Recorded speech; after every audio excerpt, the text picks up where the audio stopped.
मन थाऱ्यावर जग जाग्यावर या विषयावरती आपण आज इथं गप्पा करणार आहोत. चारही ज्या व्यक्ती इथं बसलेल्या आहेत आपल्या व्यासपीठावरती आजच्या या गप्पांमध्ये सहभागी होण्यासाठी, यांची ओळख आपल्याला आहे. पण मी जी ओळख तुम्हाला करून देणार आहे ती IPH शी असलेलं त्यांचं नातं या दृष्टीने. विकासदादापासून सुरुवात करतो.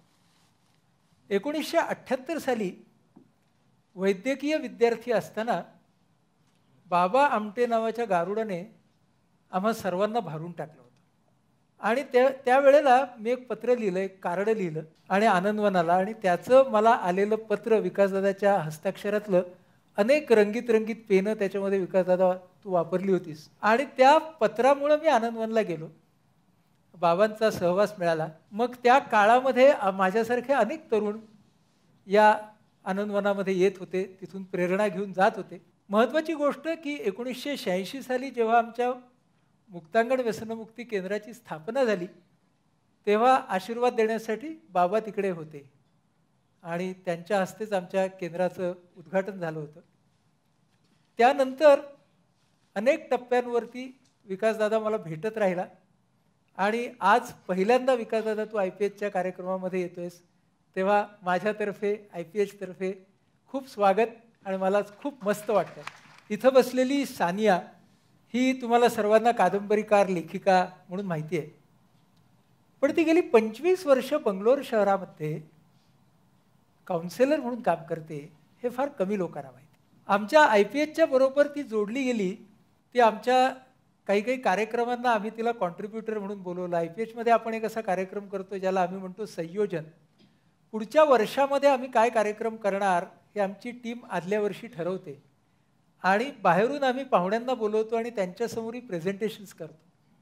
तर तिथे कॉन्ट्रीब्युटर म्हणून सानिया आली होती. आणि ज्यावेळेला आम्ही IPH अगदी सुरू केलं त्यावेळेला हा 95-96चा काळ होता. बंगलोरमध्ये एक राष्ट्रीय परिषद होती आमच्या इंडियन सायकॅट्री सोसायटीची. मी आणि थत्ते मॅडम त्याला गेलो होतो आणि त्या लोकांना आम्ही सांगितलं होतं की आम्हाला एक बाहेर कॉन्फरन्सच्या एक टेबल लावायला द्या, आम्ही तिकडे आमचे ब्रोशर देतो. ते म्हणाले इकडे भाडं फार जास्त आहे, कारण फार्मास्युटिकल कंपन्यांची टेबलं होती. म्हटलं आमच्याकडे पैसे नाहीत, पण टेबल द्या, आम्हाला लोकांशी बोलायचं आहे. त्यांनी टेबल दिलं आणि तिथे एक वर्कशॉप होता, कम्युनिटी सायकॅट्री इन इंडिया, याच्यावरती एक सिम्पोजियम होता. तेव्हा सानिया बंगलोरमध्ये होती आणि त्या बंगलोर कॅन्टॉन्मेंटच्या स्टेशनवरती आम्ही गप्पा मारत बसलेलो होतो संध्याकाळी. तर अशा तिच्या आणि माझ्या खूप छान आठवणी आहेत तिच्या सगळ्या प्रवासातल्या, आणि तीही IPH बरोबर जोडली गेलेली आहे. मृणाल आमच्या वेदच्या निमित्ताने पहिल्यांदा मला भेटली. त्याच्यानंतर वयम नावाचं जे आमचं मासिक आहे त्या निमित्तानं आमची ओळख अधिक घट्ट झाली आणि हळूहळू आमची मैत्री कशी जमली हे आम्हाला, मला वाटतं दोघांनाही कळलं नाही. IPHच्या कॉजसाठी, IPHच्या फिलॉसॉफीसाठी जेव्हा कधी तिला हाक मारावी तेव्हा ती आमच्यासाठी हजर असते आणि आजही त्याच जिव्हाळ्याने ती आज इथं आलेली आहे. तेव्हा तुझंही खूप खूप स्वागत. आणि सदानंद दाते मित्र, 26/11 या दिवशी मी माझा एक खूप जवळचा मित्र गमावला, हेमंत करकरे नावाचा. आणि त्याच कालावधीमध्ये नंतर मला एक खूप जवळचा मित्र मिळाला आणि ते सदानंद दाते. ते सुद्धा त्या 26/11च्या दिवशी होतेच. सदानंद दाते हे पुन्हा आपल्या वेधच्या निमित्ताने जवळ आले. त्यानंतर 26/11च्या नंतर ज्यामध्ये ते स्वतः त्या सगळ्या घटनेमध्ये होतेच सहभागी. नंतर मुंबई पोलिसांनी फोर्स 1 नावाचं एक कमांडो पथक सुरू केलं, ज्याचे ते कमांडर होते, ज्यांनी पहिल्यांदा ते कमांडो पथक सुरू केलं. या पथकाबरोबर अथकपणे गेली 7 वर्ष IPH काम करत आहे. आता प्रतिनियुक्तीवरती ते CRPFला दिल्लीला गेले. मानसिक आरोग्य हे किती क्षेत्रांमध्ये आपण वापरू शकतो हे या एका उदाहरणामधून आपल्याला कळेल. पण या निमित्ताने दाते सरांमधला एक सहृदय मित्र, एक व्यासंगी अभ्यासक, एक अतिशय चांगला लेखकही, अनुभवमध्ये ते आता लिहित आहेत, तर त्यातले लेख तुमच्यापैकी काही जणांनी वाचले असतील. तर ह्याप्रमाणे आमचं हे मैत्र जुळलं आणि आज दिल्लीहून दाते सर इथं आले आहेत, बंगलोरहून सानिया आलेली आहे आनंदवनावरून विकासदादा आलेला आहे आणि अनेक अडचणींना व्यवधानांना तोंड देता देता मृणालसुद्धा इथं आलेली आहे. तेव्हा तुम्हा सर्वांचं स्वागत. मन म्हणजे काय? तर मन थाऱ्यावरती असेल तर मन म्हणजे काय या पासूनच सुरुवात होईल. मनाची एक अगदी सोपीशी व्याख्या आहे की विचार, भावना आणि वर्तन यांचा त्रिकोण म्हणजे मन.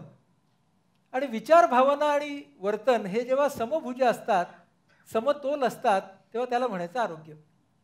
जेव्हा त्यांची खेचाखेच चालू होते तेव्हा त्याला म्हणायचं विसंवाद. आणि तो त्रिकोण फाटला की त्याला म्हणायचं विकार. त्यामुळे विचार, भावना आणि वर्तन ह्यांच्या त्रिकोणावरती सगळं आहे. या विचार, भावना आणि वर्तनाच्या मार्गामध्येच माणसाचा विकास सुद्धा आहे. म्हणजे परंपरा पण आपल्याला तेच सांगते की तुमच्या विचारांच्या मध्ये विकास करून घेणं म्हणजे ज्ञानमार्ग, भावनांचा विकास करून घेणं म्हणजे भक्तिमार्ग आणि वर्तनाचा विकास करून घेणं म्हणजे कर्ममार्ग. तेव्हा आमचं मनाचं कॉग्निटिव्ह मॉडेल आणि परंपरेने सांगितलेलं मॉडेल हे तितकंच सोपं आहे.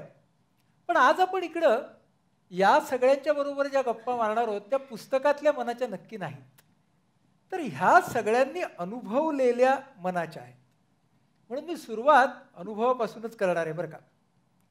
आपल्या सगळ्यांच्या बालपणीतला, किशोर वयातला, कुमार वयातला, विद्यार्थी दशेतला असा एखादा अनुभव असतो, अशी एखादी प्रतिमा असते की जी आजही आपण आठवतो, आजही आपल्या मनावरती त्याचा परिणाम होतो.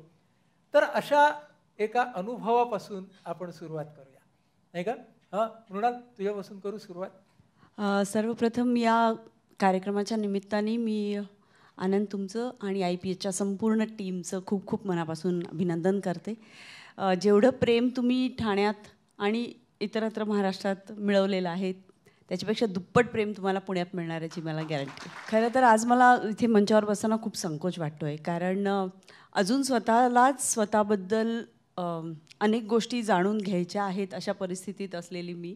आणि माझ्याहून वयानी अनुभवानी ज्येष्ठ श्रेष्ठ असलेले सगळे मंचावरचे आणि खालीसुद्धा सगळेच जण आज तसेच आहेत, यांच्याकडून खरं तर समजून घ्यायची अजून गरज आहे. पण मला वाटतं प्रश्न पहिला मला सोपा विचारला आहे, खूप चांगली गोष्ट आहे. मी गोनी दांडेकरांची नात आणि अशा एका माणसाच्या घरामध्ये जन्मले की ज्या माणसांनी अख्ख्या महाराष्ट्राला भरपूर संस्कार दिले. आणि माझ्या मनामध्ये त्यांचा एक संस्कार किंवा एक प्रसंग, एक आठवण जी सगळ्यात जास्त कोरली गेलेली आहे ती म्हणजे अनेकांना आप्पा गडावर जायची सवय त्यांनी महाराष्ट्रातल्या अनेक लोकांना लावली.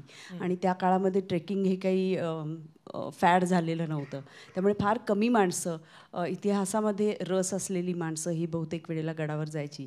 आणि मला अजूनही कधीही डोळे मिटले तरी अप्पांची तीच प्रतिमा डोळ्यासमोर येते की राजगडला ग्रुप घेऊन गेलेले 50-60 जणांना घेऊन गेलेले आप्पा आणि बालेकिल्ल्यावर त्यांना नेऊन त्या गडावरून शिवाजी महाराजांना काय काय दिसलं ह्याचं ते इतकं अप्रतिम वर्णन करायचे की का हा राजगड शिवाजी महाराजांची राजधानी होता खूप वर्ष. रायगड राजधानीनंतर झाला, पण त्याच्या आधी राजगड अनेक वर्ष शिवाजी महाराजांची राजधानी होता. आणि तिथून किती नद्या दिसतात, नद्यांची खोरी दिसतात, तिथून किती किल्ले दिसतात आणि तिथे काय काय घटना शिवाजी महाराजांच्या आयुष्यात घडल्या किल्ल्यावर राहत असताना, याचं इतकं अप्रतिम वर्णन ते करायचे. आणि अत्यंत मंत्रमुग्ध झालेले श्रोते, इतिहासामध्ये रमून गेलेले आणि जवळजवळ त्या काळातच गेलेले आप्पा ही माझ्या मनावर कोरली गेलेली प्रतिमा आहे आणि ही मी कधीच नाही विसरू शकत. म्हणजे एक तन्मयतेची आठवण येते. क्या बात. विकास दादा.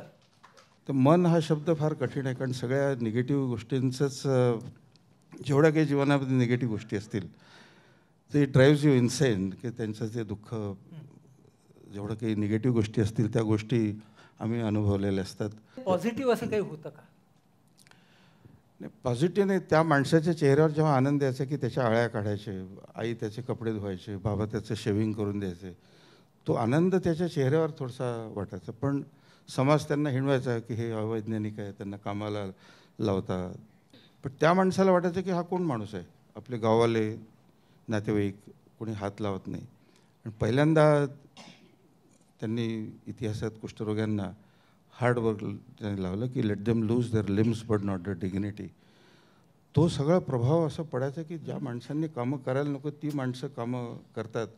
तर आपण आपलं दुःख दैन्य कसे त्यांच्यासमोर काय तुम्ही करतो, तो त्यातला हॉलमार्क असतो. क्या सानिया.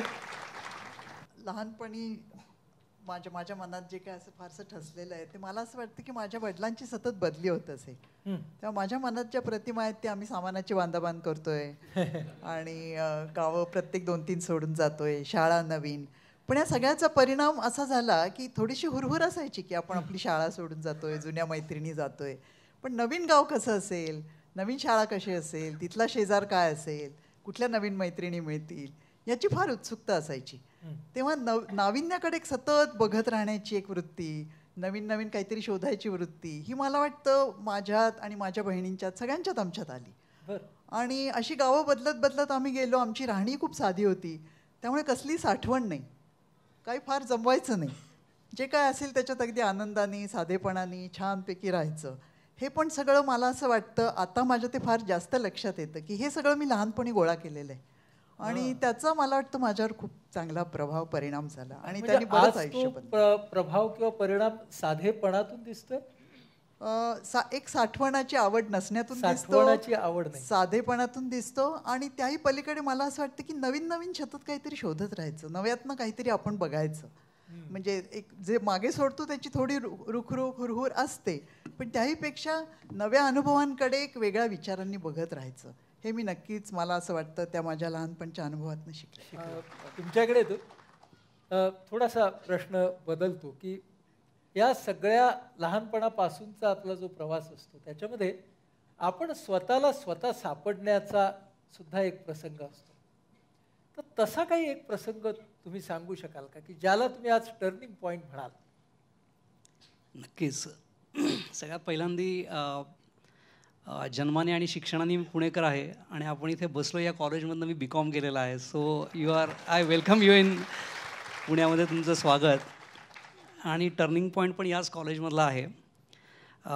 10वीची परीक्षा दिली आणि सगळ्यात आनंद झाला. महाविद्यालयात आपण जाणार म्हणजे आता वर्गात बसणं कंपल्सरी नाही. आणि फर्स्ट इयर कॉमर्सपर्यंत मी अगदी साधारण असा विद्यार्थी होतो. इतरही काही फॅक्टर्स होते, म्हणजे काम करत करत शिक्षण करत होतो, पण शिक्षणाची आवड नव्हती असं म्हणायला हरकत नाही. आणि अभ्यासाचं टेक्निक म्हणजे आदल्या दिवशी वाचायचं, दुसऱ्या दिवशी लिहायचं, तिसऱ्या दिवशी विसरून जायचं. आणि जे काही मार्क मिळाले त्याच्यावरती घरच्यांनी पण कधी आक्षेप घेतला नाही की एवढे कमी मार्क, म्हणजे असं कधी विचारलंच नाही. त्यामुळे माझ्याही मनात विचार नाही आला. आणि वादविवाद स्पर्धा, वक्तृत्व स्पर्धा असं भाग घ्यायचो.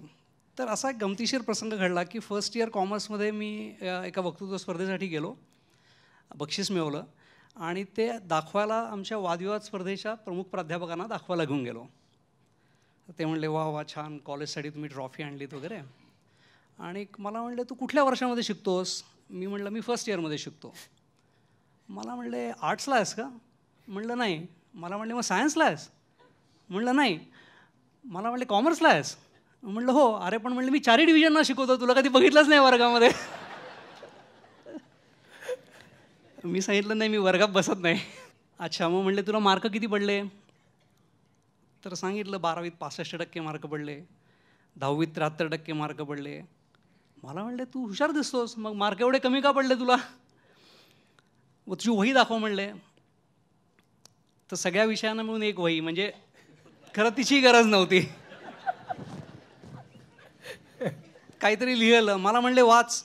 तर मलाही वाचताना त्रास होत होता. मला म्हणले अरे तू लिहिलेलं जर वाचता आलं नाही शिक्षकांना तर मार्क कसे मिळतील तुला? आणि मग ज्याला कवेत घेणं असं म्हणतात किंवा that was I think turning point. म्हणजे काही विषय मला आवडायचे. इतिहास हा आवडीचा विषय होता किंवा अकाउंटन्सी हा आवडीचा विषय होता. आणि अकाउंटन्सीमध्ये मला नेहमीच चांगले मार्क पडायचे. पण जे विषय आवडीचे नव्हते त्या विषयात नाही चांगले मार्क पडायचे. तर मला FYच्या फर्स्ट सेमिस्टरमध्ये मला आठवतं आहे 73% मार्क पडले होते. आणि सेकंड सेमिस्टरमध्ये मी खूप अभ्यास केला. म्हणजे माझा विचाराची पद्धतच बदलली. अभ्यास करणाऱ्या मुलांना आम्ही घासू आहे, पुस्तकातला किडा आहे आणि ते करणं म्हणजे काहीतरी कमीपणाचं लक्षण आहे असं मानणारा मी सेकंड सेमिस्टरमध्ये फक्त अभ्यास केला, बाकी काही केलं नाही.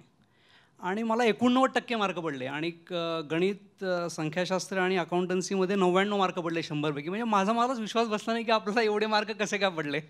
आणि मी वर्गात 50वा होतो, तो 3रा आलो एकदम.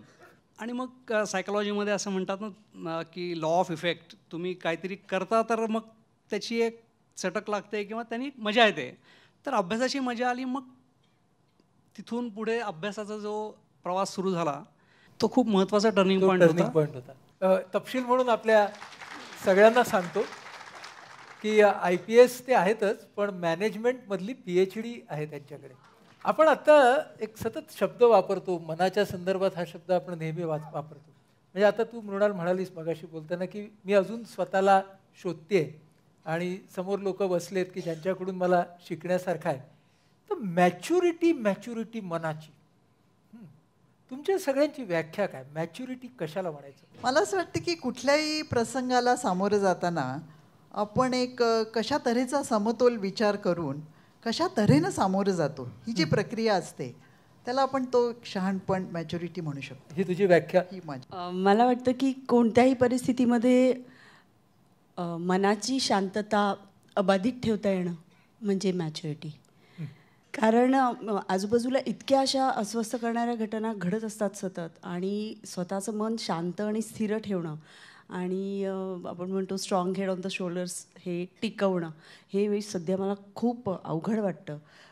बारीक सारीक गोष्टींनी अफेक्ट होतो आपण आणि बारीक सारीक गोष्टींचा इफेक्टही होतो. त्यामुळे त्यातलं काय घ्यायचं आणि काय सोडायचं हा सारासार विचार ज्याला जमतो त्याला मॅच्युरिटी आपल्याला म्हणता येईल. विकास दादा, मॅच्युरिटी कशाला म्हणायचं? सिस्टर लीला म्हणून तिथे आल्या. त्यांचं नाव इलिया व्लाकू म्हणून होतं. त्यांना अमेरिकेला जायचं होतं आणि त्या भारतात आल्या. आणि त्यानंतर त्या स्वामी शिवानंदांकडे येतात आणि त्यांची एक रायव्हल तिथे होती. तिचं नाव शिवानंद राधा. शी मर्स्ट जर्मन होती. तिचं नाव माझ्या आईने सिस्टर लीला असं ठेवलं. ती ग्रीक किरोपॅडिस्ट होती. म्हणजे किरो म्हणजे हात आणि पॅड म्हणजे पद. शी वॉज ग्रीक ऑर्थोडॉक्स चर्चची होती, पण ती डॉक्टर होती. तिचे हात विलक्षण होते आणि ती पैसे कमवायची, पैसे जमा करून आनंदवनला आणायची. तर पहिला टायपरायटर 53 साली तिने तो आणला. आणि ज्या उत्कटतेने नेहरूंची मालिश करायची त्याच उत्कटतेने कुष्ठरोग्यांची ती मालिश करायची, जखमा धुवायची. ही मॅच्युरिटी सगळ्यात महत्त्वाची. तुमच्याकडे मॅच्युरिटी कशाला म्हणायचं? मला असं वाटतं आपली मनस्थिती, म्हणजे आपण कोण आहोत आणि आपल्याला काय हवं आहे, आणि परिस्थितीमध्ये आपल्याला काय धोके आहेत आणि आपल्याला कुठले अडथळे आहेत हे समजून आपल्याला पोचायचे तिथपर्यंत पोचायचा मार्ग समजणं आणि त्यातल्या अडचणींचा बाऊ करून न घेणं, मार्ग शोधत राहणं आणि आशावादी राहणं. मला असं वाटतं आय वुड याला तुम्ही मॅच्युरिटी म्हणाल. मला तुम्हाला याला जोडून प्रश्न विचारायचा. वर्दीतल्या माणसाचं मन काही स्पेशल असतं का? मग तुम्ही मन असतंय मान्य करताय. ज्याला आपण लॉ एन्फोर्समेंट प्रोफेशन म्हणतो, तर तो एक सबसेट असा आपण म्हणला, पोलीस अधिकारी.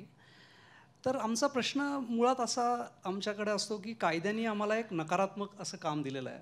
समाजात जे अपप्रवृत्ती आहेत त्यांच्यावरती अंकुश ठेवायचा किंवा त्यांना नियंत्रण करायचं आणि जे सुव्यवस्था आहे ती राखायची. आणि साहजिकच आमचा संपर्क गुन्हेगार, दरोडेखोर, अशांतता माजवणारे लोक यांच्याबरोबर येतो आणि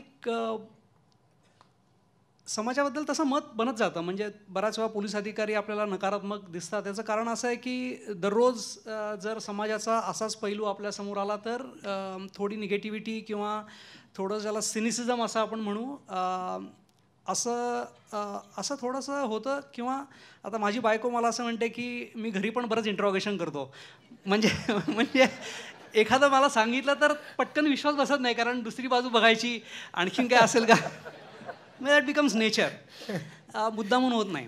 पण त्याला एक दुसरी चांगली बाजू असते आणि ती बाजू अशी आहे, ती खूप कमी लोकांना समजते आणि ज्यांना समजते मला असं वाटतं ते खूप बॅलन्स्ड असा विचार करू शकतात की एखादी गाडी आहे भरधाव वेगाने जाते पण तेवढ्याच वेगाने जाऊ शकते जेवढे तिचे ब्रेक्स उत्तम आहेत. आणि जर माझं काम ब्रेकचं आहे तर आय कॅनॉट से की मी आता ॲक्सिलेटर होऊन बघतो, ते नाही आहे माझं काम. माझं काम ब्रेक चांगला उत्तम असला पाहिजे तर गाडीला वेग चांगला येईल. म्हणून कसं असायला पाहिजे मला असं वाटतं की जे जगात वाईट आहे ते आम्हाला समजायला पाहिजे, कारण आम्हाला नाही समजलं तर मग समाजाचं अवघड आहे. जे वाईट आहे ते समजायला पाहिजे, त्यांचा नियंत्रण कसं करायचं हे पण समजायला पाहिजे. पण फक्त हीच समाजाची बाजू नाही, समाजात काहीतरी चांगलं पण आहे आणि त्याचासुद्धा समज पाहिजे आणि आस्वाद घेता आलं पाहिजे. आणि असे असतात पोलीस अधिकारी आणि इतर सर्वांसारखेच असतात, फक्त मला असं वाटतं एक त्यांना वेगळा दृष्टिकोन असतो आणि पोलीस अधिकाऱ्याचं मन हे थोडं जास्त सिनिक असण्याची शक्यता असते, पण प्रयत्नपूर्वक ते सकारात्मक असू शकतं. मी तुम्हाला ह्याला जोडून एक पुढचा प्रश्न आता फ्लोमध्ये आहे म्हणून विचार की तुमच्या जीवनामध्ये जेव्हा एक खूप आणीबाणीची परिस्थिती आली त्यावेळेला तुम्ही जे आत्ता म्हणालात तो मनाचा समतोल हा कसं काय झालं होतं त्यावेळेला, ती परिस्थिती कशी होती, दोलायमान कशी होती? मी कुठल्या प्रसंगाबद्दल बोलतोय तुमच्या लक्षात आलं असेल?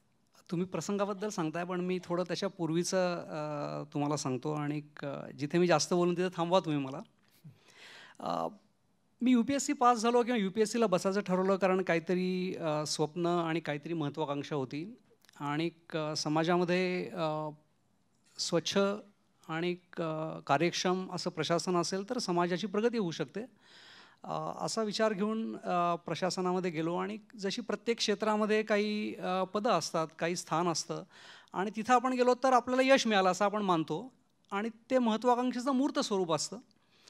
तर माझी साधारण जेव्हा 15-16 वर्षाची नोकरी झाली तर असं मी बघत गेलो की अरे आपण जे आपल्याला मिळालं पाहिजे असं वाटतं पद, ती काय पदं आपल्याला मिळत नाहीत आणि ज्याला आपण बैल मेहनतीचं काम म्हणू किंवा जे कोणाला नको आहे, थोडं जास्त रिस्की आहे, मग नक्षल अफेक्टेड भागात पाठवा, असे प्रकारची आपल्याला कामं मिळत आहेत. त्यातही मजा होती म्हणजे. पण मी जेव्हा आर्थिक गुन्हे शाखेचा प्रमुख झालो मुंबई शहरामध्ये तेव्हा माझ्या असं लक्षात आलं की आपल्याकडं काम आहे हाय व्हॅल्यू फ्रॉड्सचा तपास करण्याचं. म्हणजे 5 कोटीपेक्षा जास्त फ्रॉड असेल तरच तिथं तपासायला येतो, त्यापेक्षा छोटे गुन्हे तपासायला घेत नाहीत ते. आणि एवढे मोठे गुन्हे करणारे लोक अर्थातच मोठे असतात, प्रतिष्ठित असतात, त्यांचे व्यवस्थेतल्या लोकांशी संबंध असतात.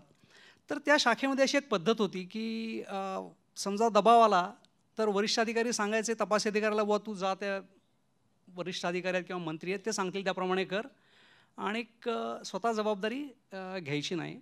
मी CBI मधून आलो होतो आणि आम्ही एक मॅन्युअल तयार केलं. मी सांगितलं की मी तुम्हाला लेखी आदेश देईन आणि तुम्ही कोणाचे तोंडी आदेश मानायचे नाहीत आणि मी सांगेन तसं करायचं किंवा कायद्याने जे योग्य आहे ते करा. यापेक्षा वेगळं केलं तर तुमच्यावर कारवाई होईल. तशी एका माणसावर कारवाई झाल्यानंतर पोलीस दल खूप शिस्त खूप आहे. म्हणजे त्यांना सांगितलं की ही लक्ष्मण रेषा ही ओलांडायची नाही तर नाही ओलांडत.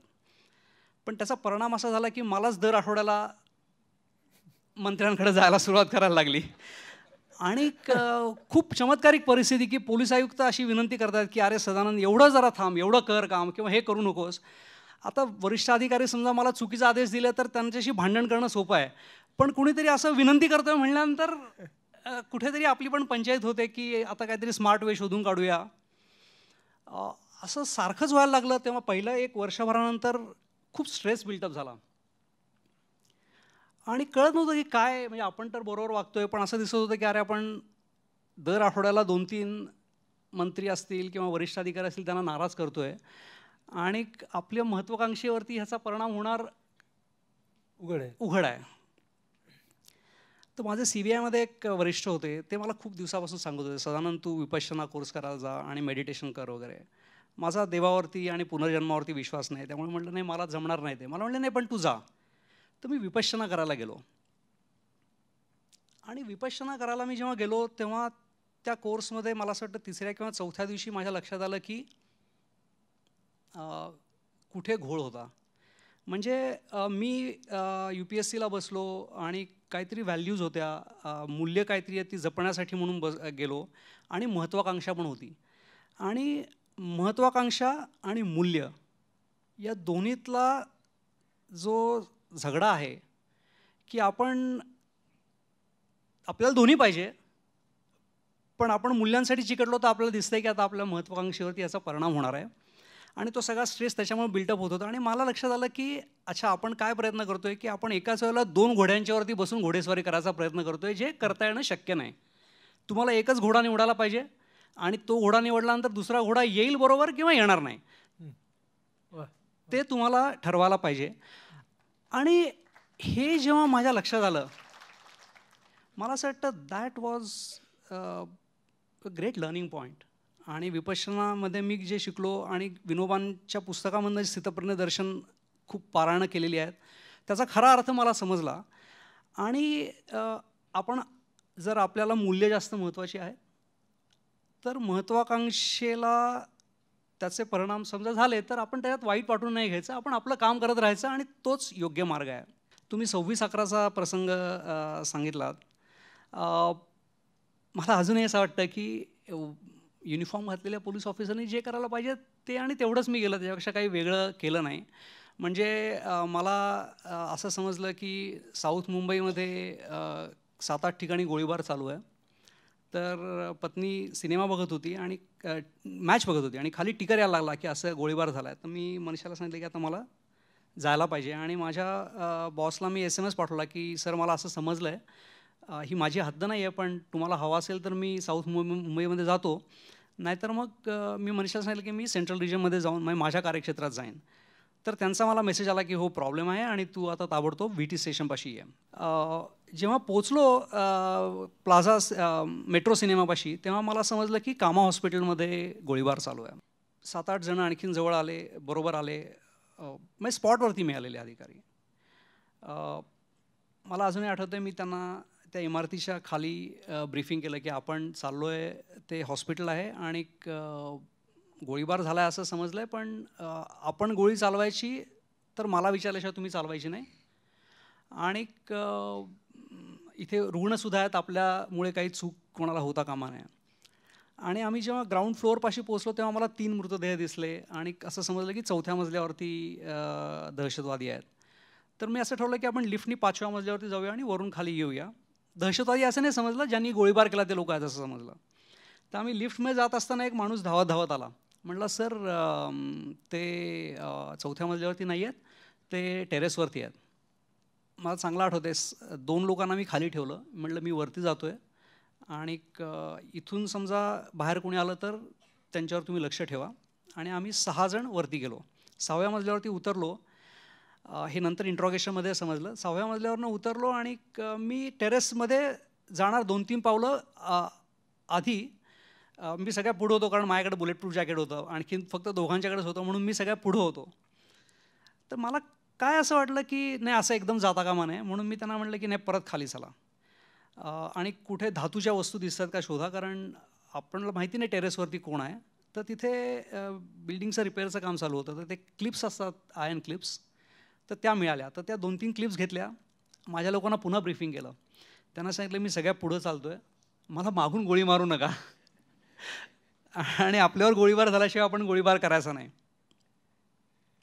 आणि मी 2 पावलं अलीकडे थांबून त्या क्लिप्स टाकल्या. अर्धा असा दरवाजा उघडा होता आणि जशा क्लिप्स पडल्या तसा इस्माईल म्हणून जो कसा बरोबर होता त्यांनी AK-47चा बस्ट आमच्यावरती मारला. आम्हाला समजलं की आता इथे आहेत. मग आम्ही 6व्या मजल्यावरती आलो आणि मी कंट्रोल रूमला सांगितलं की वरनं खाली यायचा एकच रस्ता आहे, आम्ही इथे तो रस्ता अडवून धरला, मला मदत पाठवा. मग थोड्या वेळाने त्यांनी ग्रेनेड टाकले खाली. ग्रेनेड टाकल्यानंतर माझ्या टीममधले सगळेच जण जखमी झाले, मी पण जखमी झालो. माझ्या डोळ्यात ग्रेनेडचे पीसेस गेले. 1 जण मरण पावले तिथेच, 1 जण खूप जखमी झाला. बरं, ते लोक कोणी फायर करत नव्हते. तर मग मी सांगितलं की तुम्ही सगळ्यांना मदत घ्यायला जा वैद्यकीय मदतीसाठी, आणि मला इथे रिइन्फोर्समेंट इथे पाठवा, मी यांना खाली जाऊन देणार नाही जोपर्यंत मी इथे आहे तोपर्यंत.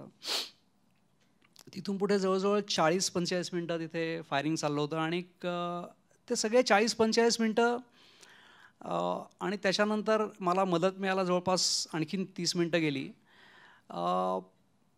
मला खूप जखमा झाल्या होत्या पण मला वेदना जाणवली नाही, म्हणजे that was kind of miracle. आणि मला हे माहिती होतं, ही घटना झाली 2008मध्ये, आणि 91-92 साली मी टॅक्टिक्स आणि टेररिस्टशी कसं डील करायचं असं ट्रेनिंग घेतलं होतं. पण मला एक एक धडा आठवत होता की आपलं आता काम आहे की यांना इथे थांबवायचं, यांना जाऊन द्यायचं नाही, आणि ज्यांना टॅक्टिकल लँग्वेजमध्ये मेंटेनिंग द कॉन्टॅक्ट, म्हणजे आता आपण कॉन्टॅक्ट एस्टॅब्लिश केला की ह्यांना इथून पळून द्यायचं नाही. आणि निश्चितच माझ्याकडे पिस्टल होतं, माझ्याकडे एक पिस्टल होतं, एक रिव्हॉल्वर होतं आणि एक कार्बाईन होती. म्हणजे जे लोक गेले त्यांची सगळ्यांची वेपन्स मी माझ्याकडे ठेवून घेतली होती. त्याच्यामध्ये मर्यादित गोळ्या होत्या, म्हणजे आपल्याकडे गोळ्या मर्यादित आहेत, तर आपण ज्याला खिंड लोढणे म्हणतात असं करायचं आणि मदत येईल अशी आशा होती. एकंदर त्यांनी 4 ग्रेनेड टाकले आणि 4था ग्रेनेडला माझ्या पायाला जखम झाली आणि मला थोडीशी अंधेरी आली. आणि तोपर्यंत प्रत्येक वेळेला फायर करत होते, मी फायरचं उत्तर देत होतो. पण मला असं वाटतं तेव्हा मी त्यांना फायर बॅक केलं नाही, कारण मला चक्कर आल्यासारखं झालं. आणि जेव्हा मला अशी थोडी पुन्हा शुद्धी आली तेव्हा मला 2 गोष्टी जाणवल्या की आपल्या पायात खूप वेदना होत आहेत आणि जिना उतरून कुणीतरी चाललं आहे. तर मी असा थोडा लंगडत आलो तर 6व्या आणि 5व्या मजल्याच्या लँडिंग, म्हणजे मधला जो जिनाचे 2 अर्धे भाग असतात, तिथून मला 2 लोक खाली जाताना दिसले. त्यांच्याकडे वेपन्स होते. तोपर्यंत माझ्याकडे माझ्या रिव्हॉल्वरमध्ये 3 गोळ्या शिल्लक होत्या. आणि तुम्ही मॅच्युरिटी असं म्हणलात, म्हणजे खरोखर आम्हाला जे शिकवलं आहे तर त्याच्या शिक्षणाप्रमाणे मी खरं फायर करायला नको होतं त्यांच्यावरती. But I fired at them. I fired 2 rounds. आणि मी फायर केल्यावर मला लक्षात आलं की आता जरी पलटले आणि वरती आले तर मग आपलं काही खरं नाही. कसाबने इंट्रॉगेशनमध्ये असं सांगितलं की त्याला असं वाटलं की इथे खूप मोठी कुमक आहे आणि म्हणून माझ्या फायरला उत्तर न देता ते खाली पळून गेले. आणि इस्माईलच्या अंगामध्ये मी मारलेली गोळी मिळाली.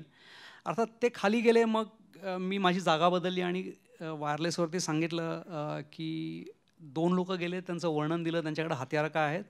आणि मी तर त्यांना थांबवू शकलो नाही, पण खाली मी एक माणूस ठेवला आहे, त्यांना तुम्ही अडवायचा प्रयत्न करा वगैरे वगैरे.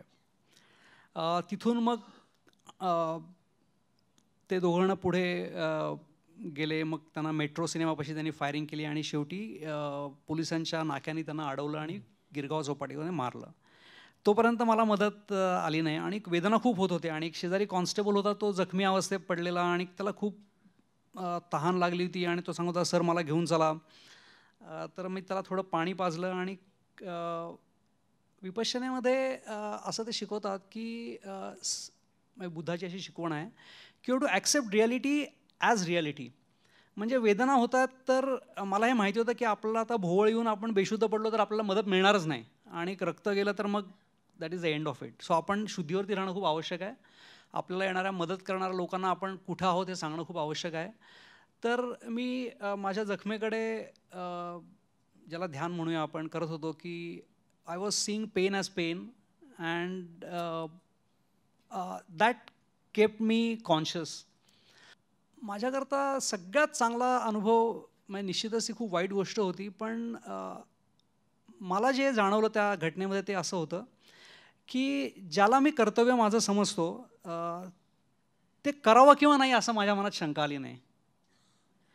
करत असताना फक्त एकदा माझ्या मनात मुलांचा विचार आला. पण आय एम व्हेरी लकी, म्हणजे माझ्या मनात विचार आला की नाही, Manisha will take care of children आणि माझं काम आहे आत्ता ह्या लोकांना इथनं जाऊन नाही द्यायचं. So I could just focus on that task and I did my best. मी माझ्या मुलांना 7 दिवसानंतर तिथे घेऊन गेलो आणि तोपर्यंत तिथे ग्रेनेड्स, जवळ 6 ग्रेनेड त्यांनी टाकलेले आणि युद्धभूमीसारखं ते सगळं.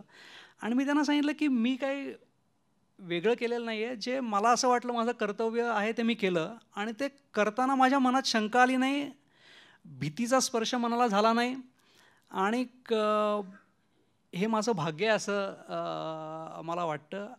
आणि 26/11च्या नंतर माझ्यात झालेला एक मोठा बदल असा आहे की मी आधी खूप कॉशस किंवा रिस्क जितकी जास्त मिटिगेट करता येईल असा होतो. आणि साहजिकच तुम्ही धोके नाही घेतले तर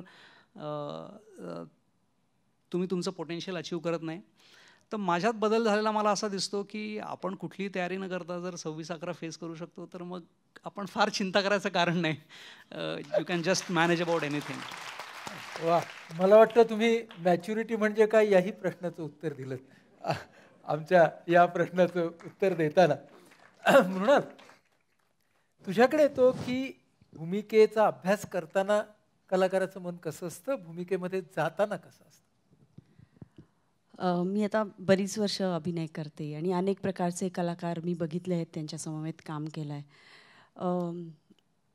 काही कलाकार खरोखरच अभ्यास करून काम करतात आणि काही कलाकार हे खूप स्वयंस्फूर्त असतात. कशी करते? मी अभ्यास करून काम करते, कारण मी ज्या पद्धतीच्या भूमिका निवडते त्याबद्दल विचार करायला, त्याबद्दल लिहायला मला मनापासून आवडतं. आणि त्याचा अधिक सखोल विचार करताना त्या निमित्ताने मला अनेक माणसांशी जोडलं जाता येतं. तू लिहितेस?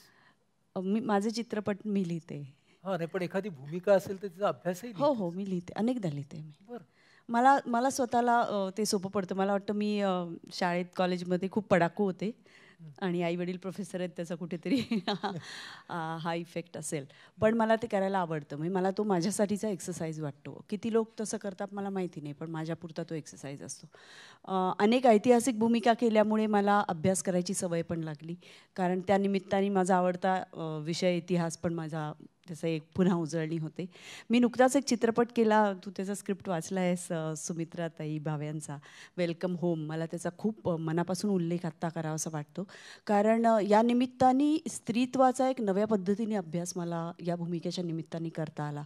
हा चित्रपट आता तयार बहुतेक झालेला आहे. शूटिंग आमचं संपून 1-2 महिने झालेत.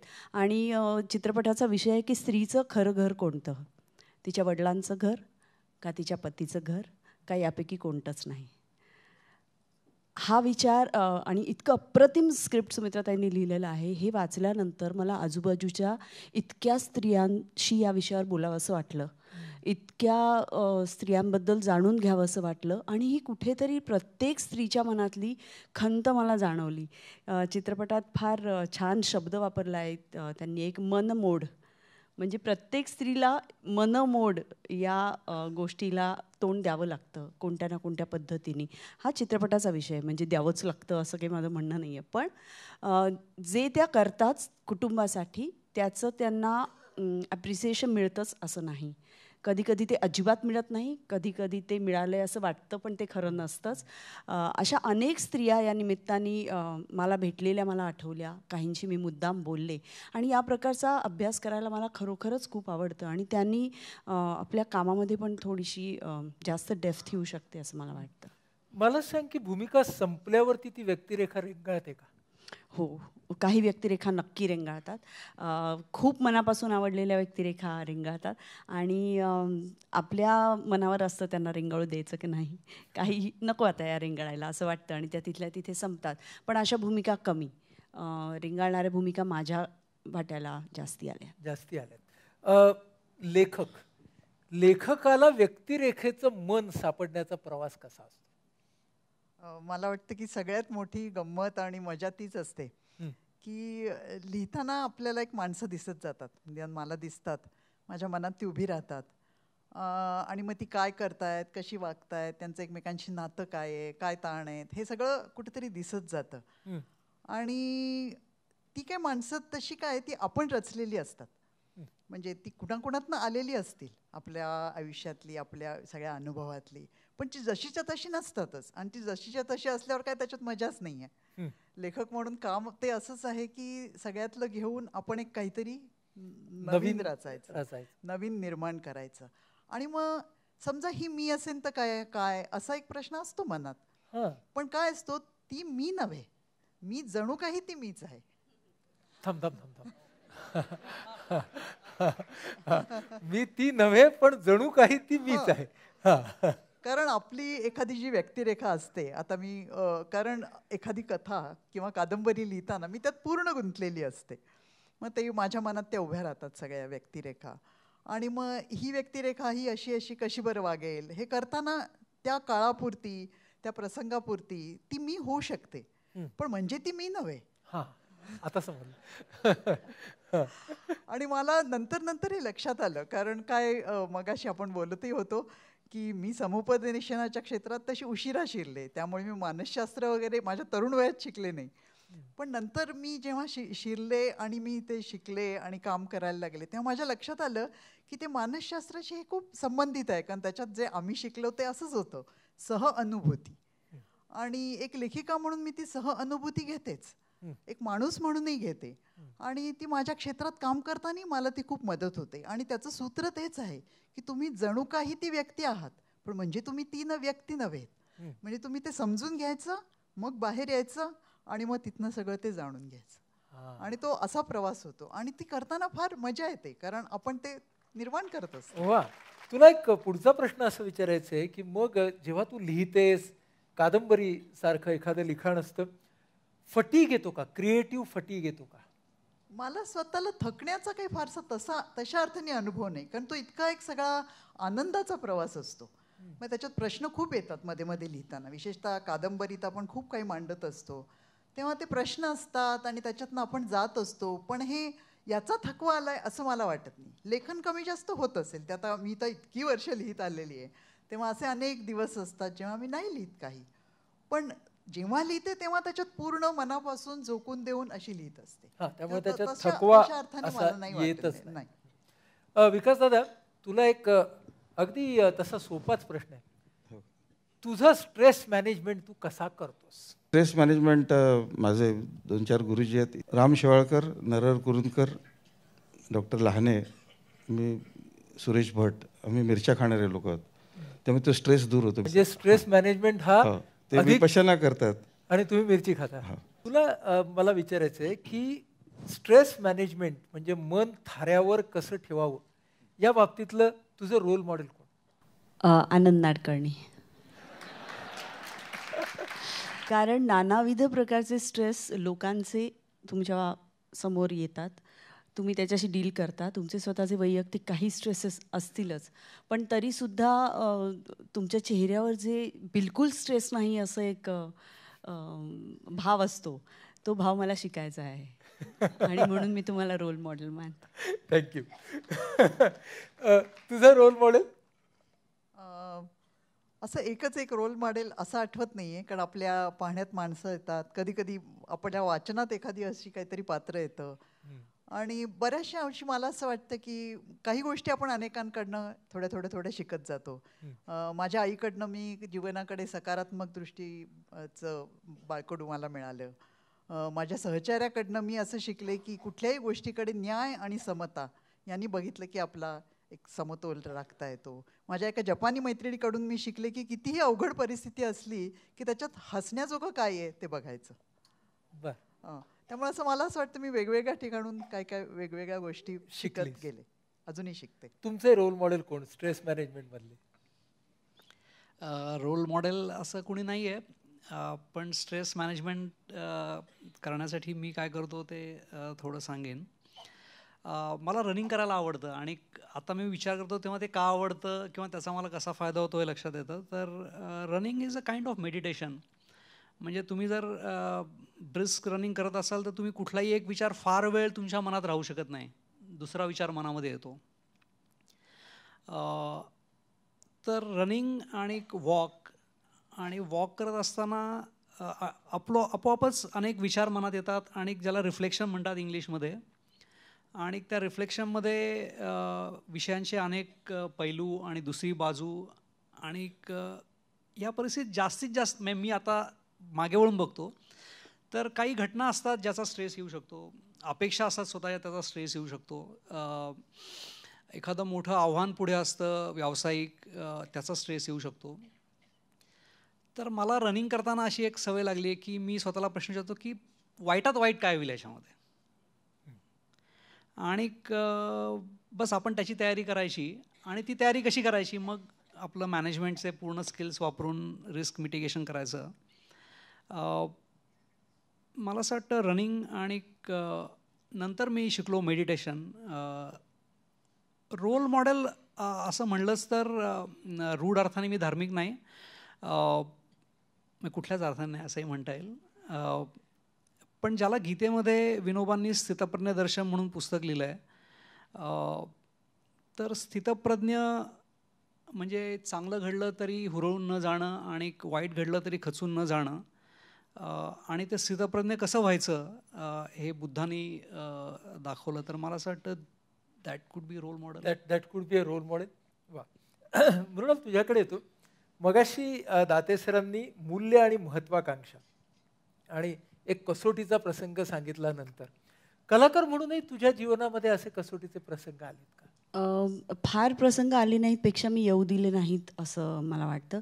मला जर कोणी विचारलं की तू स्वतःला किती कलाकार मानतेस, तर त्याचं उत्तर 100% असं नाही आहे. कारण मी माणूस म्हणून जास्ती महत्त्वाची वाटते कलाकार असण्यापेक्षा. मग कलाकार आली की त्यातली महत्त्वाकांक्षा आली, खूप महत्त्वाकांक्षा. मग त्यातली स्पर्धा आली, मग त्या स्पर्धेसाठी करायचे असलेले अनेक अशा गोष्टी या क्षेत्रामध्ये असतात की त्या स्पर्धा असल्यामुळे कराव्या लागतात असं लोकांना वाटतं, आणि काही अंशाने ते खरं पण आहे. ह्यातलं काय करायचं आणि काय करायचं नाही हे माझं फार आधी ठरलं होतं. आणि माझा एक फंडा क्लिअर होता की माझे आईवडील, माझे सासू सासरे, नवरा आणि पुढे जाऊन माझी मुलं यांच्याबरोबर बसून मला बघता येईल असं काम मला करायचं आहे. आणि ओ माय गॉड अशी महत्त्वाकांक्षा नव्हती की 100 हिंदी चित्रपट करीन वगैरे, असं माझं काही म्हणणं नव्हतं. मला आवडतील त्या मोजक्या भूमिका मी करीन आणि त्यातून मला आनंद मिळाला पाहिजे, आणि मला कुठेही असं नाही, संकोच नाही वाटता का मग बघताना आणि करताना. एवढं माझं ठरलं होतं आणि मी ते केलं. आणि तरीही मी भरपूर काम केलं, उत्तम काम केलं, आणि I am happy about what ever I did. तुझ्या जीवनात असा मूल्य संघर्ष आलेला आहे? असे कसोटीचे प्रसंग तर येतातच आणि ते आलेले आहेत. विशेषतः अगदी जवळच्या माणसाचं आजारपण, मृत्यू याच्यातनं जाताना खूप वेळा आपलं मन सैरभैर होतं, आणि याच्यातनं कसा समतोल साधावा हे करताना आपण आपले विचार सतत तपासून पाहत असतो. आणि माझ्या असं लक्षात आलं की ते करताना एक गोष्ट मी त्यातून शिकले, मला ती त्यावेळेला समजली आणि त्या वाटेवर मी चालले, तो म्हणजे विवेकनिष्ठ विचार. कधीही मी त्या विवेकनिष्ठ विचारांपासून ढळले नाही. अनेक वेळा मनात अनेक प्रश्न उभे राहिले, कितीतरी अशा कसोट्या आल्या, तरीसुद्धा मला असं वाटत होतं की नाही, आपण आपले विचार तपासून पाहिले पाहिजेत. आपण आपला वैज्ञानिक दृष्टिकोन कधीही सोडता कामा नये. विवेकाचा विचार मार्ग आपण कधीही सोडता कामा नये. आणि त्यातनं असं माझ्या लक्षात येत गेलं आणि ते मिळत गेलं की त्यातनं आपल्याला खूप कणखर असा भावनिक आधार मिळतो. त्यामुळे हे विवेकशील विचार आणि त्यातनं मिळणारा भावनिक आधार, यातून आपल्याला कितीतरी गोष्टी आपल्याला समतोलपणे साधता येतात. हे मला मिळणारं एक फार मोठे माझ्या वाट्याला आलेलं आहे. म्हणजे आपण म्हणतो की अनेक वेळा अवघड प्रसंगातनं जाताना सुद्धा आपण काही शिकत शिकत पुढे जातो. त्यातलं हे मला असं वाटतं की माझ्या आयुष्यात आलेली गोष्ट आहे. आता आपण एका अंतिम टप्प्यावरती आपल्या गप्पांच्या येतोय, आणि त्याला आपण म्हणणार आहोत ही रॅपिड फायर राऊंड आहे. आपापली व्याख्या सांगायची आहे आणि ती थोडक्यात सांगायची आहे. दाते सर, तुमची व्याख्या सांगा. आळस म्हणजे आपल्याला जे काम दिसतंय ते करावंसं न वाटणं. आळस. ओके. मृणाल, तन्मयता.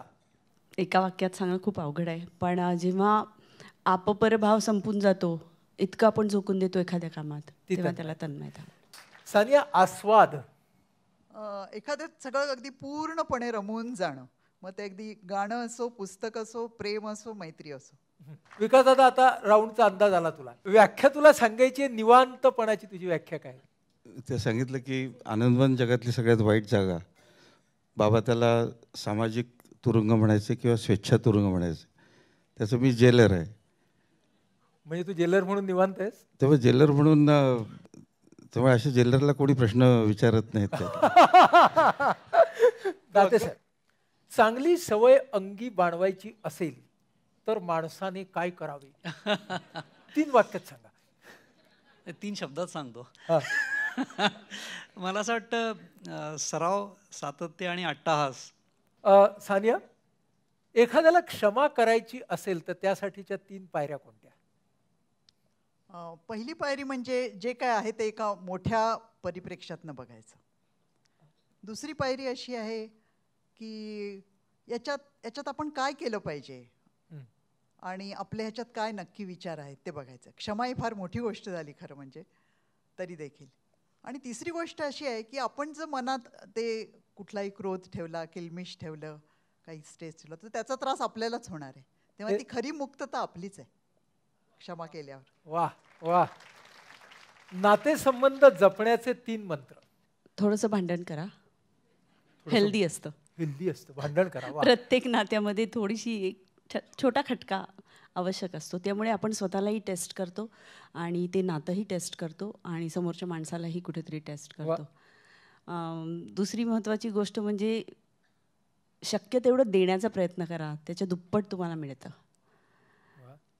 आणि तिसरी गोष्ट म्हणजे पॉझिटिव्ह राहा, आयुष्यात सकारात्मक राहा. आणि प्रत्येक माणसाला म्हणजे माणसं चांगली असतात दाते सर, म्हणजे सानिया आणि मी आमचा ठाम समजूत आहे की सगळी माणसं चांगली असतात. त्यांची पण आहे तशी नाही, पण त्यांच्या समोर येणारी थोडी गडबड असतात ना. त्यांच्या समोर असलेल्या माणसांचं वर्तन थोडं गडबडीचं असतं. वा. पुढची राऊंड आहे की तुम्हाला वाक्य पूर्ण करायचे. सानिया, समाधान टिकून राहावं यासाठी माणसाने आपल्याकडे काय आहे ते पाहावं. दाते सर, दुःख सतत उगाळायचं नसेल तर पेला अर्धा भरला आहे असं समजावं, अर्धा सरला आहे असं समजू नये. वा. मृणाल, यशाच्या क्षणी मी स्वतःला त्या मोमेंटपासून आणि भावनेपासून अलिप्त करण्याचा प्रयत्न करते. दाते सर, माणसातला चांगुलपणा कळून येतो जेव्हा असं वाटतं की अरे आपण इतके चांगले नसतो वागू शकलो. सानिया, न आवडणारी व्यक्ती समोर आली की मी हसून नमस्कार असं म्हणून पुढे जाईन. विकास दादा, वाक्य पूर्ण करायचे. तरुण पिढीला समजून घ्यायचं तर प्रत्येकाला जीवनामध्ये 24 तास असतात. Is an इक्वलायझर. 8 तास तुमच्या बायोलॉजिकल शेड्यूल करता, 8 तास तुमच्या सामाजिक शेड्यूल करता, तुम्ही नोकरी करता. You another set of 8 hours left. त्यात तुम्ही काय करू शकता? तो 8 तास आपण बहुतेक व्हॉट्सॲप आणि याच्यावर खर्च करतो. तर तो करू नका. हां हां. ओके. तुला सांगतो, विचारतो, मनपूर्वक हसायला येणं म्हणजे आनंदाचा सर्वोच्च क्षण. असे फार कमी मोमेंट्स हल्ली मिळतात की अत्यंत आतून मनापासून हसायला आलं आणि समोरच्या माणसाने आपल्याला ती संधी दिली, त्यामुळे हसून घ्यावं. प्रौढत्वामध्ये बालपण जपायचं असेल तर जगाकडे सतत कुतूहलाने पाहत राहायला पाहिजे. दुसऱ्याचं दुःख समजून घ्यायचं असेल तर मला असं वाटतं स्वतःला त्याच्या ठिकाणी ठेवून बघावं. आता आपण या गप्पांच्या अगदीच शेवटच्या टप्प्याकडे येतोय की आज IPH संस्था 28 वर्षाचा ठाण्यामधला तिचा प्रवास पूर्ण करून पुण्यामध्ये आपला नवीन प्रवास सुरू करते, एक नवीन आवर्तन सुरू करते. हा मानसिक आरोग्य क्षेत्राच्या दृष्टीनं सुद्धा खूप एक महत्त्वाचा टप्पा आहे. तर या निमित्तानं माणसाचं मन, भोवतालचं जग आणि मानसिक आरोग्य याचं नातं कसं असायला हवं हे या भरतवाक्य म्हणून अगदी थोडक्यामध्ये तुम्ही सगळ्यांनी सांगा. मृणाल, आपण ओपन असायला पाहिजे. आपल्याला स्ट्रेस होतोय, आपल्याला कशाची भीती वाटते, आपल्याला काही प्रॉब्लेम्स आहेत, माणसाशी बोलणं वाढवलं पाहिजे आणि समजून घेणंही वाढवलं पाहिजे. आणि सगळ्यात महत्त्वाचं मला वाटतं की आपल्या माणसाशी आपण हे बोलू शकलो पाहिजे. तेवढं नात्यामध्ये ओपननेस कुठेतरी असला पाहिजे. आणि तो एकदम अचानक येणार नाही, तो प्रयत्नपूर्वक आणायला पाहिजे. मुलांपासूनच सुरुवात केली तर आपण दिवसाकाठी मुलांची किती शब्द, किती वाक्य आणि किती वेळ बोलतो, तर त्या मुलांना तुमच्यापाशी काही शेअर करावं असं वाटेल. आणि मनातले गोंधळ ही तर खूप नाजूक गोष्ट आहे. तर नातं एकमेकांचं कसं आपल्याला बळकट करता येईल की एकमेकांचे प्रॉब्लेम्स शेअर करता येतील, हे खूप महत्त्वाचं वाटतं. मानसिक आरोग्याच्या दृष्टिकोनातून माणसाचं मन, भोवतालचं जग आणि मानसिक आरोग्य. हेल्थ अँड मेडिसिनमध्ये मी फरक करतो. हेल्थ हा होलिस्टिक अप्रोच असतो, medicine is a micro need. Medical science हे दुर्दैवाने लॅबोरेटरीमध्ये बंदिस्त झालं. हेल्थ कॅपिटल जर आपल्याला करायचं आहे तर you have to be concerned with the great hunger and great thirst. औषधानं होत नाहीत की there should be no need for a doctor. No doctor yearns to go to a doctor. This last thing one yearns for is to go to a doctor. कोणाला इच्छा नसते डॉक्टरकडे जाण्याची. त्यातलं आपलं आणि जगाचं नातं हे मला असं वाटतं मुळात मैत्रीचं पाहिजे. सहज, समान, न्यायाचं, असं मैत्रीचं. आपण आधीच हे समजून घ्यायचं की आपण या जगाच्या विश्वाचा अगदी एक लहानसा भाग आहोत. तरी देखील आपण सगळ्यांशी जोडलेले असतो, अगदी माणसांशी, निसर्गाशी, सगळ्याशी. आणि मग तसे जोडलेले जेव्हा आपण असतो तेव्हा सतत संवाद साधत राहण्याखेरीज आपल्याकडे काय आहे दुसरं. आणि असे संवादाचे आपण जेव्हा पूल साधतो तेव्हा मला असं वाटतं अनेक अवघड कठीण वाटाही पार होतात. मन, जग आणि या निमित्ताने मानसिक आरोग्य आणि तुमचं IPH बरोबर असलेलं नातं हेही आता. तुमचा जो प्रश्न आहे त्याला पहिल्यांदा उत्तर देतो. मला असं वाटतं की आपण सतत जागरूक असायला पाहिजे. म्हणजे फक्त पोलीस अधिकारी म्हणून बोलत नाही आहे, पण एक समाज म्हणून आणि एक व्यक्ती म्हणून आपण सजग असणं आवश्यक आहे. नाही तर मग आपण वारा वाहील तसं आपल्याला वाहत जावं लागेल पाला पाचोळ्यासारखं. We have to be engaged. म्हणजे आपल्याला जगाला काही आपलं पडलेलं नाही आहे. आपल्याला जगाबरोबर एंगेज करायला पाहिजे, जुळवून घ्यायला पाहिजे, सुसंवादी असलं पाहिजे. आणि कितीही वाईट परिस्थिती आली तरी ती चांगली होऊ शकते. तेव्हा आशादायी किंवा सकारात्मक असलं पाहिजे, पॉझिटिव्ह माइंडेड असलं पाहिजे. तर I think being alert, being engaged and being positive, I think हे आवश्यक आहे. मी थोडं IPHबद्दल बोलतो आहे आणि डॉक्टर आनंद नाडकर्णींनी सांगितलं, पण मला असं वाटतं एक समाज म्हणून आपल्यासमोर खूप मोठी संधी आर्थिक समृद्धीची आणि प्रगतीची आपल्यासमोर आहे. आणि त्या मार्गात आपल्यासमोर पुष्कळ अडचणीसुद्धा आहेत. तर दहशतवाद अशी एक अडचण आहे. आणि IPH सारख्या संस्थेचं काय रोल आहे किंवा आपल्या प्रत्येकाचा काहीतरी रोल आहे. IPHचा रोल म्हणजे मी पहिल्यांदा तुमच्याकडे आलो तेव्हा आम्ही कमांडो तयार केले आणि कमांडोजमध्ये आम्हाला स्नायपर्स तयार करायचे होते. तर स्नायपर्सची डेफिनेशन अशी आहे की 600 मीटर अंतरावरनं एक गोळी चालवली तर त्याला डोकं किंवा छातीचा वेध घेता आला पाहिजे. म्हणजे 600 metre first shot kill probability ही तुम्हाला डेव्हलप करता आली पाहिजे. 600 मीटर हे खूप जास्त अंतर आहे. आणि अशी ॲबिलिटी डेव्हलप होऊ शकते, आम्ही ती केली.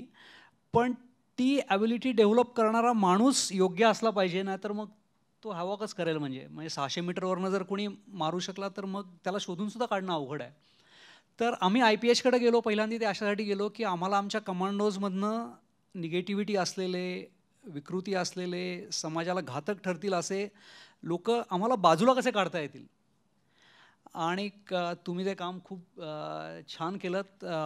आम्ही एक स्वतंत्र सायकॅट्रिक असेसमेंट टूल म्हणजे IPHने तयार केलं, आम्ही तयार नाही केलं, पण आम्ही त्यांना आमचा प्रश्न सांगितला आणि त्यांनी ते तयार केलं. तर दहशतवाद हे वास्तव आहे आणि ते आपल्याला नाकारून चालणार नाही. त्याच्याशी लढण्याची सिद्धता आपल्याला करायला पाहिजे. आणि ते करण्याकरता आजच्या क्षणातलं जगातलं अद्ययावत ज्ञान जे आहे त्याचं आपल्याला उपयोजन करायला पाहिजे. आणि ते प्रत्येक क्षेत्रात करायला पाहिजे. आणि ते तुम्ही केलं आणि तुम्ही पुण्यात आलात. एक प्रगतीच्या वाटेवरती नक्कीच खूप वेगळ्या प्रकारचे प्रश्न व्यक्तींच्या समोर आणि समाजासमोर येणार आहेत. आणि तुम्ही समाजाचं एक बलस्थान आहात आणि ते खूप चांगलं काम कराल. माझ्या खूप शुभेच्छा IPHला आहेत. All the best. Thank you so much. आपण जवळजवळ 1.5 तास या सर्वांची गप्पा मारतो आणि माझ्या मनात आता असं येतंय की या 4 मनांशी गप्पा मारताना आपल्याला मनाचे किती किती कंगोरे कोपरे भेटले आणि प्रत्येकाची विचार करण्याची पद्धत वेगळी, प्रत्येकाची जगाकडे पाहण्याची पद्धत वेगळी, प्रत्येकाची भूतकाळाकडे, भविष्यकाळाकडे आणि वर्तमान काळाकडे पाहण्याची पद्धत वेगळी. तरीही या चौघांच्या आपल्या गप्पांच्या मधून मनातली एक महत्वाची शक्ती आपल्या समोर आली आणि ती म्हणजे स्वीकार. स्वीकार हे मानसिक आरोग्याचं मर्मस्थान आहे. मग तो आनंदवनाने केलेला त्या कुष्ठरोग्यांचा, त्यांच्या त्या आजारासकटचा स्वीकार असेल.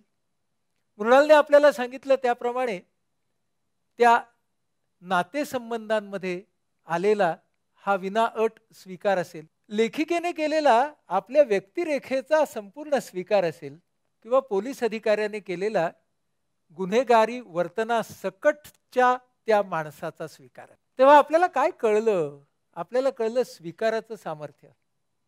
आणि जिथे स्वीकाराचं सामर्थ्य असतं तिथेच सहकार्य जन्माला येतं आणि जिथे सहकार्य जन्माला येतं तिथे हळूहळू हळूहळू उन्नती आणि विकासाची वाट आपोआप निर्माण होते.